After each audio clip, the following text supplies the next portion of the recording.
This week we're going to talk about stereotypes, bias, discrimination, prejudice, and systems of oppression. These are all terms you'll see used casually in various ways.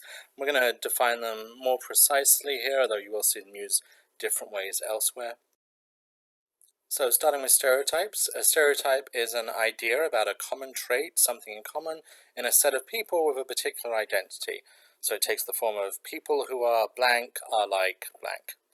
Stereotypes can be both positive traits and negative traits, and more complicated ones.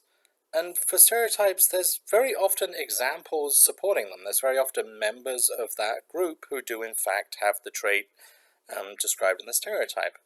And they may well even be something that has a lot of examples where many people in that group have the trait. That doesn't stop it from being a stereotype. We learn them, of course, through socialization. And we all have them, we know what the stereotypes are, whether or not we choose to like them, whether or not we believe them intellectually, we still are aware of them, we've learned them through socialization. But we can make choices about whether we reinforce those stereotypes, whether we make them stronger by socializing ourselves, consuming more media that uses those stereotypes, that makes us believe them more, or whether we want to counter them by consuming media, by engaging in socialization that gives us counterexamples, that makes us understand those identities in more complicated ways. Some examples of some of the ways stereotypes function in ways you might not expect. So one example is the stereotype that women are mothers. This has a lot of evidence. At any one time, 30% of women are mothers, and in their lifetime, 85% of women will be mothers. But this can still be a very harmful stereotype in a couple of ways. It can coerce women, make them feel like they have to do that thing because it's how women are supposed to be.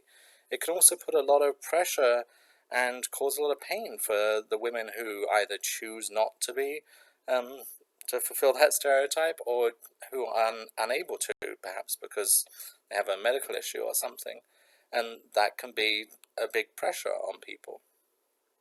Another example of a stereotype is the stereotype that Asians are good at math.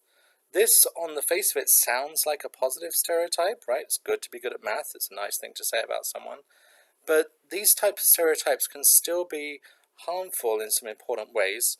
For a start, if you're a member of that group who doesn't live up to that stereotype, that can make you feel that not only have you failed at being good at math, but also you've kind of failed at being good at being an Asian, right? That you're failing to live up to the things that your group is supposed to be good at. And it also takes away from people who do fulfill the stereotype, right? For Asians who are good at math, who have succeeded well, because the stereotype exists, people might think that they didn't have to work as hard, that this isn't something impressive or surprising. Well, of course, the reason they are is not because they're Asian, because they work hard, right, and because they studied hard. So stereotypes can be complicated. They can be mostly true, they can be to some extent positive, and still be harmful in important ways.